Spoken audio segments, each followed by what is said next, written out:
Thanks for tuning in to leftcoastnews.net, news and information from the wacky, sometimes communist, liberal West Coast of the United States.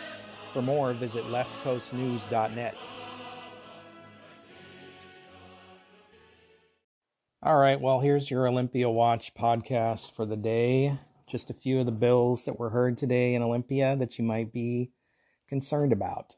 SB 5427, concerning people who have been targeted or affected by hate crimes and bias incidents. Well, you know how Washington and the West Coast loves its hate crimes and bias incidents. We're always concerned about our bias incidents. They're going to establish a hate crime hotline direct to good old Sideshow Bob, Washington's Attorney General. And his office will investigate hate crimes and bias incidents independent of law enforcement. And they'll decide if you committed a hate crime or a bias incident and what that punishment should be. Sounds like a great idea. SB 5906, opioid epidemic campaigns. The Healthcare Authority and DOH, Department of Health, both produce campaigns related to drug use, including methamphetamines and fentanyl. Ongoing funding has been appropriated to DOH and HCA 3 times, $400,000 per fiscal year for opioid use prevention on Spanish language radio in the Yakima Valley. To DOH, $60,000 per fiscal year for a fentanyl campaign for youth. To DOH, $1 million per fiscal year for an opioid awareness campaign to educate youth and young adults of the prevalence and dangers associated with fentanyl in the illicit street drug supply to HCA. Maybe, just maybe, if these states, Washington included, didn't decriminalize drugs, this wouldn't be such an epidemic. Stop making it okay to use drugs. Stop allowing open drug use on the streets and encouraging illegal criminal behavior. SB 6021. You're going to love this one. This one requires DOC to provide individuals in its custody, that's the Washington State prison system, and confined in a correctional facility with voice communication services. Voice communication services may be supplemented with other communication services, including but not limited to video communication, electronic mail, or messaging services. To the extent voice communication services or any other communication services are provided, they must not be limited beyond program participation and routine facility procedures, and must be provided free of charge to the person initiating and the person receiving the communication. DOC must at least maintain the same access to communication services in each correctional facility as DOC offered as of January 1st, 2024. DOC must provide free tablets to all individuals in its custody and maintain the same number of voice communication devices, specifically wall phones, in each housing unit as it had on January 1st, 2024. Tablets. Do you have a tablet? Do your kids have a tablet? Well, if you go to prison, you can have a free one to do, I'm sure, whatever you want with it. Is this prison or is this day camp? DOC is prohibited from receiving revenue, including any commission or fee, from the provision of voice communication services or any other communication services to any person confined in a correctional facility. DOC is prohibited from using the provision of voice communication services or any other communication services to persons in its custody and confined in a correctional facility to supplant in-person contact visits that any such person may be eligible to receive. Communication services shall not be used to replace the in-person visitation program. In addition to DOC's public website, information from the telecommunication and electronic media services contract must be posted prominently in housing units and made available on tablets. Instead of rates for facilitating each type of service, rates for all products and services covered by the contract with a detailed breakdown that include taxes, surcharges, fees, and any other fees must be prominently displayed in such areas. Requirements related to data and information the contractor must annually report to DOC are altered. The requirement to provide a total accounting of commissions provided to DOC is removed. as well as per call and connection surcharges. In addition to other data and information, the contractor must report to DOC data on usage of all telecommunication and electronic media services under the contract, including monthly call and message volume, voice communication services, mean real-time audio-only communication services, namely phone calls. Other communication services means communication services other than voice communications, including but not limited to video communication and electronic mail or messaging services.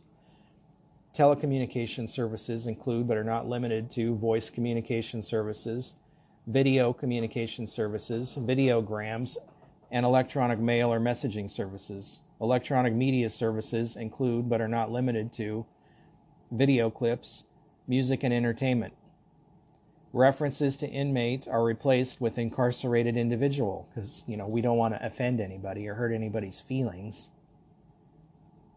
This act may be known as the Connecting Families Act. Once again, Washington politicians supporting criminals, forgetting about victims' rights. How many of these inmates do you suppose will continue to contact their victims with their tablet once they're in? Especially people in on domestic violence charges or other, types of charges where they're harassing somebody, mainly females that happen to be on the outside. How many of these inmates will continue to contact their criminal associates, that are continuing to commit crimes on the outside, and will be able to control people from inside jail still?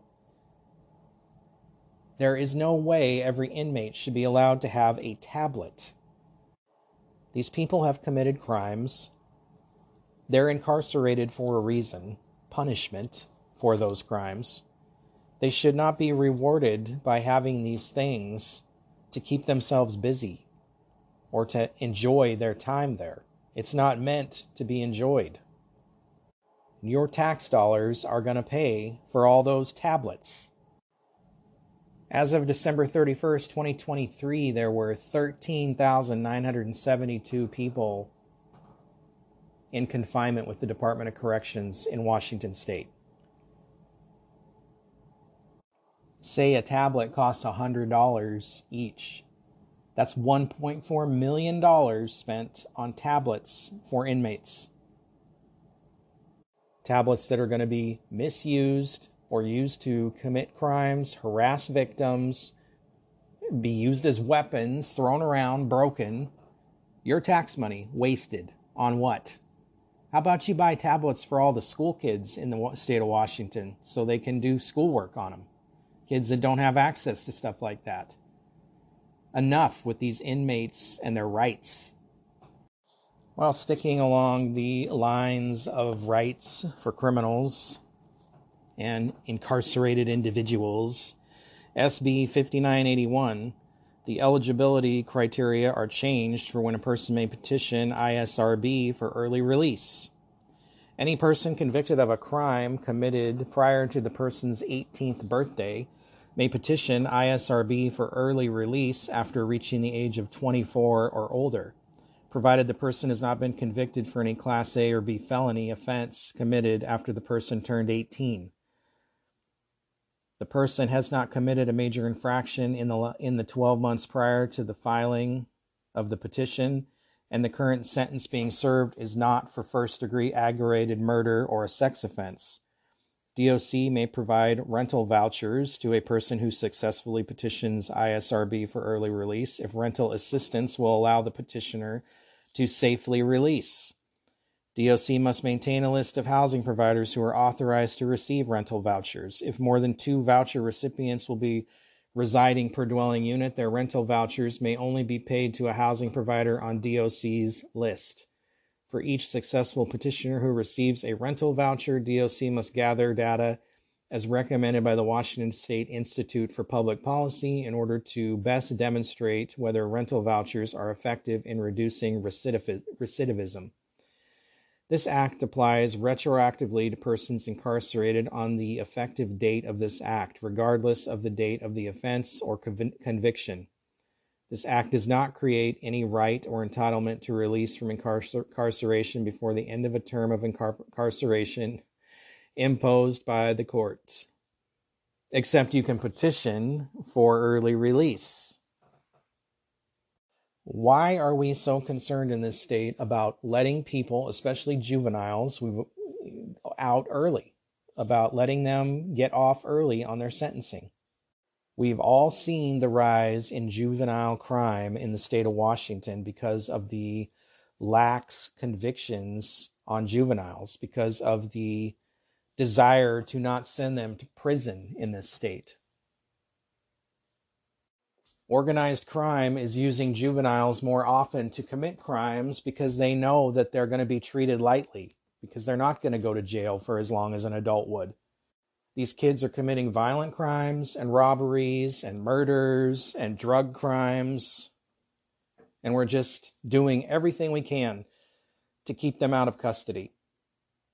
And on top of that, the state's going to make sure that they help pay their rent for them too, on your dime.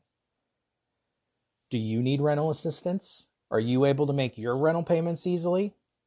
Maybe some of this money going to these inmates should be used to assist the residents of the state of Washington who need assistance, because there's plenty of them. Oh, you wanted to hear about more prisoner rights? Well, SB 5893 is in regards to gate money. Persons releasing or discharging from the Department of Corrections custody must be supplied with suitable and presentable clothing in the sum of $40 for subsistence and transportation by the least expensive method of public transportation, not to exceed $100. The $40 for subsistence is commonly referred to as gate money. Legislation from 2023 changed the gate money amount to be no less than $40, and the 2023 to 2025 operating budget increased gate money from $40 to, get ready for this, $300. $300. Why? Why are we giving these inmates $300 when they walk out the door? That's over $4 million if every inmate in custody in Washington got their gate money right now. That's your tax money, again, being flushed down the toilet, given to these criminals, who most of which go out and just recommit crimes and end up back in the system. The state has no business spending our tax money on this sort of thing without our approval, at a minimum. These inmates get enough, these criminals get enough from our court system and enough breaks as it is. There are plenty of people struggling in this state who could use money, and it doesn't need to go to people who have committed crimes that are going to get out of jail and continue to commit crimes. SB 5770 is in regards to the 1% property tax revenue limit. For purposes of the revenue growth limit for state and local property taxes, the limit factor of 101% is replaced with a limit factor of 100% plus inflation and any banked inflation balance with a cap of 103%. Inflation is defined as the annual percentage increase in the consumer price index for all urban consumers in the western region for all items as provided for the most recent 12-month period by the United States Department of Labor by July 25th of the year before the taxes are payable. The term banked inflation balance means the accumulated inflation from prior years in excess of 3%. The ability for taxing districts with regular levies and a substantial need to adopt a resolution to use the growth factor of 101% instead of the IPD if the IPD is less than 1% is repealed. By September 1st of each year, the Department of Revenue must provide county assessors the limit factors.